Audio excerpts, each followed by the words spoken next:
ஹல்லேலூயா. கர்த்தருடைய பரிசுத்த நாமத்திற்கு மகிமை உண்டாவதாக.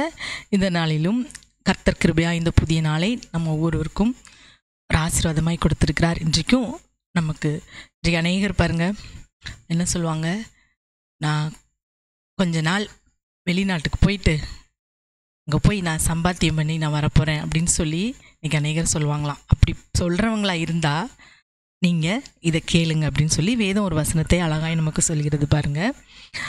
யாக்கோபு எழுதின நிருபம் 4வது அதிகாரம் 13வது வசனத்தை நீங்கள் வாசிப்பீங்கன்னா, மேலும் நாங்கள் இன்றைக்கு அல்லது நாளைக்கு, இன்றைக்கு இல்லை நாளைக்கு இந்த பட்டணத்திற்கு போய் இப்படி ஒரு நாட்டுக்கு போகிறோம், போய் அங்கே ஒரு வருஷம் தங்கி வியாபாரம் செய்து சம்பாத்தியம் பண்ணுவோம் என்கிறவர்களே கேளுங்கள். அப்படி சொல்கிறீங்களா? இந்த ஒரு வருஷம் போய் நான் வெளிநாட்டில் தூர தேசத்தில் போய் நான் வியாபாரம் செஞ்சு சம்பாத்தியம் பண்ண போகிறேன் அப்படின்னு சொல்கிற நபராக இருந்தால் நீங்கள் கேளுங்க. அப்படி சொல்கிற நபர் கேளுங்கன்னு சொல்லி சில வார்த்தைகள் சொல்லப்பட்டிருக்கு. அதே 14 நீங்கள் வாசிப்பீங்கன்னா, அப்படி சொல்கிறவங்களா இருந்தீங்கன்னா நீங்கள் இதை கேளுங்க. நாளைக்கு நடப்பது உங்களுக்கு தெரியாதே, உங்கள் ஜீவன் எப்படிப்பட்டது, கொஞ்ச காலம் தோன்றி பின்பு தோன்றாமல் போகிற புல்லை போல் இருக்கிறதே. நீங்கள் இப்படி நான் 2 வருஷம் கழித்து இங்கே போயிட்டு நான் வியாபாரம் செஞ்சு சம்பாத்தியம் பண்ணி என் குடும்பத்தை உயர்த்த போகிறேன்னு நீங்கள் சொல்கிறீங்கல்ல, நீங்கள் நாளைக்கு நடப்பது உங்களுக்கு தெரியுமா? உங்களுக்கு தெரியாது. உங்கள் ஜீவன், உங்கள் உயிர் எப்படிப்பட்டது என்று உங்களுக்கு தெரியுமா? அது கொஞ்ச காலம் தோன்றி பின்பு தோன்றாமல் போகிற புகையை போல் இருக்கிறது. நம்ம ஒவ்வொருவருடைய வாழ்நாளும் கொஞ்ச காலம் தோன்றி பின்பு இந்த புகை பார்த்திங்கன்னா, பைக்கு கார் போகும்போது புகை வரும், கொஞ்ச நேரம் தான் தெரியும், அப்புறம் மறைஞ்சு போகும். நம்முடைய ஜீவனையும் வேத வசனம் அப்படி தான் ஒப்பிடுகிறது. நம்முடைய ஜீவனும் கொஞ்ச நாள் தோன்றி பின்பு காணாமல் போகிற புகைக்கு ஒப்பாய் தான் நம்முடைய ஜீவனும் இருக்கிறதா. அதனால் இப்படி இருக்கிற மனுஷருடைய வாழ்க்கையாக இருப்பதுனால நீங்கள் என்ன சொல்லுங்கள், நான் போய் சம்பாத்தியம் பண்ணி என் குடும்பத்தை உயர்த்த போகிறேன் என்று சொல்கிற நீங்கள் எப்படி சொல்லணுமா? அதை மாற்றி ஆதலால் 15வது வசனம், ஆதலால் ஆண்டவருக்கு சித்தமானால் நாங்களும் உயிரோடு இருந்தால் இன்னதை செய்வோம் என்று சொல்ல வேண்டும். ஆமேன். நான் இதை செய்ய போகிறேன், அதை செய்ய போகிறேன், நாளைக்கு இந்த ஊருக்கு போகிறேன், அதை அப்படி முடிக்க போகிறேன், இந்த வீடு வாங்க போகிறேன், இந்த இடத்த வாங்க போகிறேன், இப்படி சொல்கிற நீங்கள் எல்லாம், நான் படிக்க போகிறேன், மேல் படிப்புக்கு அங்கே போகிறேன், காலேஜுக்கு போகிறேன், வேலைக்கு போகிறேன், இப்படிலாம் சொல்லுகிற நீங்கள் என்ன சொல்லணுமா? நான் செய்வேன் அப்படின்ட்டு சொல்லாமல், ஏன்னா நம்மளால் தெரியாது, இன்றைக்கு படுக்கிறோம், காலையில் எழும்புறது உறுதி இல்லாதலால் நம்ம என்ன சொல்லணும்? ஆண்டவருக்கு சித்தமானால் நாங்களும் உயிரோடு இருந்தால் நான் என்ன செய்வேன்? ஃபாரின் போய் சம்பாத்தியம் பண்ணி என் குடும்பத்தை உயர்த்துவேன். ஆண்டவருக்கு சித்தமானால் நான் உயிரோடு இருந்தால் நான் என்ன செய்வேன்?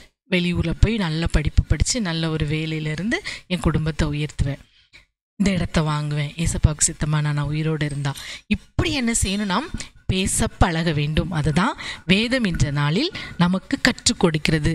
இவ்வளோ நாள் நீங்கள் இப்படி சொல்லிக்கிட்டு இருக்கிற நபராக இருந்தால் இனிமேல் நீங்கள் பார்க்குறவங்ககிட்ட என்ன சொல்லுங்கள்? என்னப்பா நீ வெளிநாட்டுக்கு போகணும், நீயே போகலையா? என்ன இடம் வாங்கணும், நீயே நடக்கலையா? என்ன கல்யாணம் பண்ணணுன்னே நடக்கலையா? அப்படி கேட்குறவங்ககிட்ட எப்படி பதில் சொல்லுங்கள்? ஏசப்பாவுக்கு சித்தமானால் நடக்கும், நானும் உயிரோடு இருந்தால் நடக்கும் அப்படின்ட்டு இனி மாற்றி சொல்லணுமா. இதை வேதம் நமக்கு எழுதி வைத்திருக்கிறது. ஆகவே இந்த வேளையிலும் இந்த வார்த்தையின்படி இதில் என்ன நம்ம கருத்து? எதற்குனாலும் என்ன செய்யணும்? ஏசப்பாவை மகிமைப்படுத்தணும்.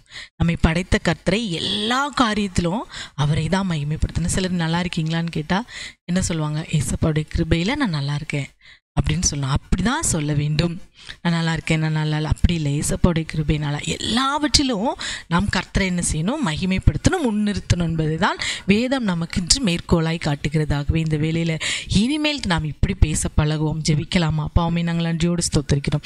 இந்த நாளில் நீர் கொடுத்த அப்பா, நாங்கள் நடைமுறைக்கு நாங்கள் செய்ய வேண்டிய காரியங்களை நீர் வெளிப்படுத்தி கொடுத்ததற்காக ஸ்தோத்திரம் பண்ணி இந்த நிருபத்தில் எழுதி வைத்திருக்கிறீர்.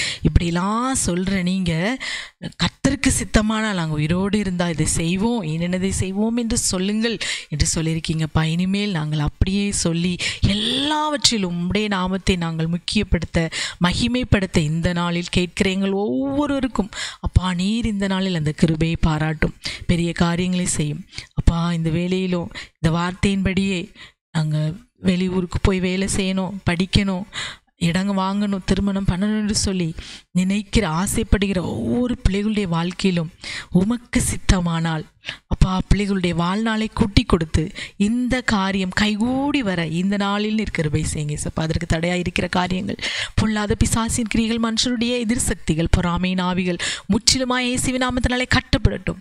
மன விருப்பத்தின்படி ஒவ்வொரு பிள்ளைகளுக்கு கொடுத்த ஆசீர்வதியும் பலப்படுத்தும் பெரிய காரியங்களை செய்யும். சகல துதிகன மகிமை உமக்கே செலுத்துகிறோம். இயேசுவின் நாமத்தில் ஜெபிக்கிறோம் நல்ல பிதாவே. ஆமேன், ஆமேன்.